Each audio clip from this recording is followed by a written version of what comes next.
used for powering personal electrical devices that soldiers would purchase from the post exchange or elsewhere. Another Army contractor, Pacific Architects and Engineers, was hired to perform general repairs and provide utilities support. By mid-1966, the seaport, airport, and depot complex were essentially complete and had cost over $145 million, of which $55 million came from Army appropriations. As time passed and troop levels grew, new facilities were built while existing ones were expanded or improved, adding millions of dollars more to the cost. By some estimates, the total American investment in Cameron's infrastructure would be close to $250 million.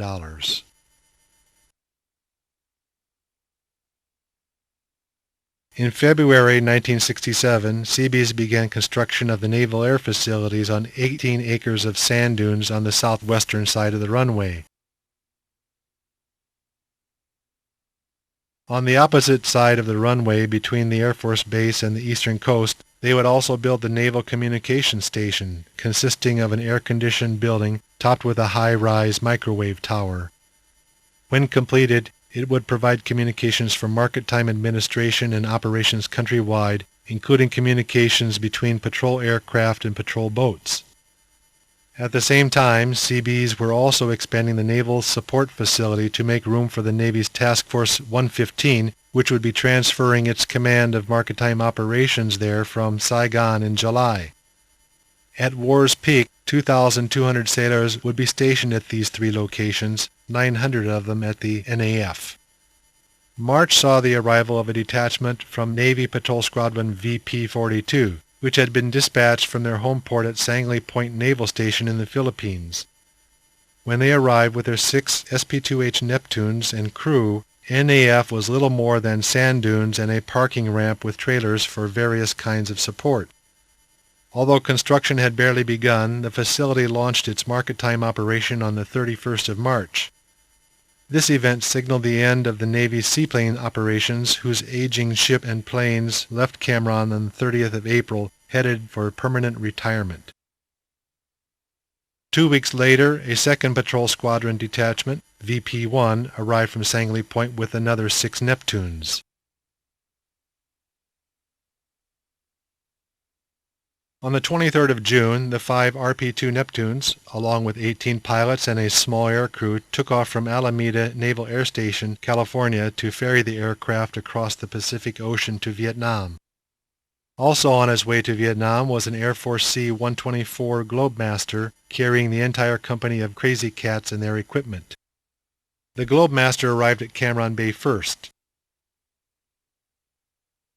When the RP-2Es arrived on the 30th of June, the unit was standing in formation at the Naval Air Facility parking ramp. Upon its arrival, the 1st Army Security Agency Company was assigned the cover designation of 1st Radio Research Company Aviation, sometimes referred to as 1st RA-RA. Only 4 of the RP-2Es arrived that day. The other one, number 485, had run into mechanical problems on the first leg and flew back to Burbank, California for repairs at Lockheed's facility there. Another attempt or two to ferry the aircraft met with the same result, giving rise to its being christened the Burbank Boomerang. Perhaps those repairs helped to ensure its destiny.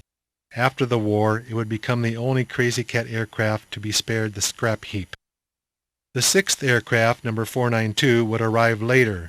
Used only for pilot training and other non-mission purposes, it would earn the name Bounce Bird due to the pounding it took from numerous hard landings. Over their lifespans, the other aircraft would carry the names Misconception, Miscarriage, and Old Faithful. If facilities for the Navy at NAF were meager, they were even more so for the Army's Crazy Cats. Their stationing at NAF came late in the planning stages, and there was insufficient space provided for their aircraft on the concrete parking apron, so the parking apron had to be extended with AM2 aluminum plank. The Navy barracks were in various stages of construction, and the Crazy Cats barracks, seen the furthest to the left, wouldn't be completed for another 10 months. Until then, enlisted men lived in tented barracks across the runway at the U.S. Air Force Base, while officers were quartered at the RMK-BRJ camp 3 miles south of the NAF. At the flight line, the ground crew quickly set up their hydraulics and airframes vans. The engine, electric, and avionics shops had been built shortly before their arrival, as were the orderly room, flight operations, mission operations, and other necessary offices. Without a hangar for shelter, maintenance was performed in the blazing sun, made even worse by the aluminum plank whose radiated heat could reach 125 degrees. Messing facilities had not yet been built at NAF either, and both soldier and sailor had to go to other mess halls for their meals or settle for sea rations. Although the Crazy Cats had an authorized strength of 215 personnel, they would operate with far fewer, perhaps 150 on the average. In the early stages of operations, 3 Navy officers were assigned to the unit as standardization instruction pilots. They were later replaced by Army pilots who had been with the unit since inception and on their second Vietnam tour.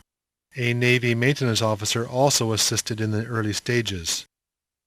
The 18 pilots in the unit also served in administrative positions on the ground when not scheduled to fly.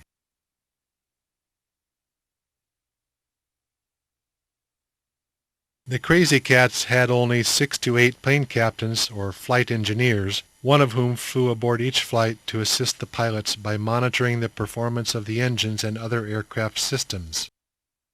10 officers, most of them commissioned, would serve as mission controllers, a vital role since they would supervise the onboard monitoring activities and were responsible for the actual intelligence gathering process. The mission operations section consisted of about 30 Morse code operators and linguists who flew missions aboard the RP-2E aircraft. The aircraft maintenance section was the largest section, having 60 men and 1 officer who worked 24 hours a day in 2 12-hour shifts, performing first echelon maintenance. They had 3 shops: the airframe and hydraulics shop, the engine shop, and the electrical avionics shop. The aircraft maintenance section would be assisted by some 20 civilian technical representatives from Lear Siegler Incorporated, who were replaced in 1970 by Norman Harwell Associates. These men would perform second echelon maintenance on the aircraft. On rare occasions when third echelon maintenance was required, the aircraft would be ferried to Norfolk, Virginia for a major overhaul. The men at Technical Supply Section furnished aircraft repair parts. They ordered and stocked parts and maintained stock records in coordination with Navy supply channels. 15 officers and enlisted men made up the Communications Electronics Maintenance, or CEM, section. Although they serviced more than 700 items of mission gear, they would maintain an unblemished record of having no flights aborted due to mission equipment failure. Assisting in the maintenance of some of the specialized electronics were 4 civilians from Convair. The Flight Operations section had about a dozen enlisted men supervised by an officer. They handled all matters regarding aircraft missions, including the scheduling of pilots and aircraft, coordinating maintenance, monitoring aviation qualifications, and maintaining flight records.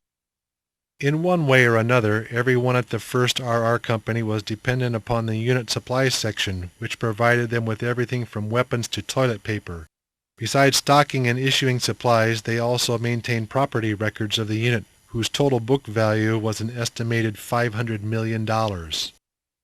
The company also had its own 18-man military police detachment, which was responsible for the security of the men and equipment in certain restricted areas. The motor pool had 5 enlisted men and 5 Vietnamese mechanics supervised by an officer. They performed first and second echelon work on a fleet of 17 vehicles ranging from a 1/4-ton Jeep to 2.5-ton trucks.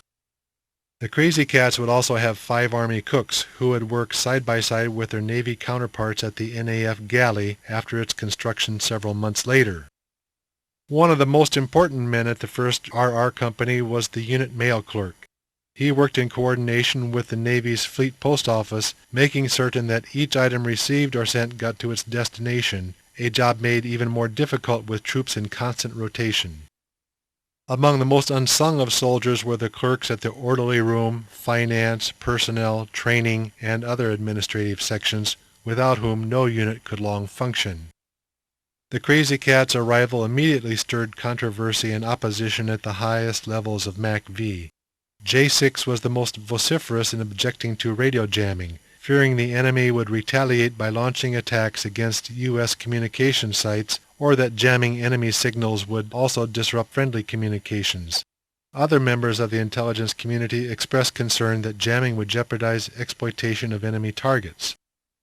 As a result, the Crazy Cats never employed their jamming system and were assigned to command operations over the Ho Chi Minh Trail.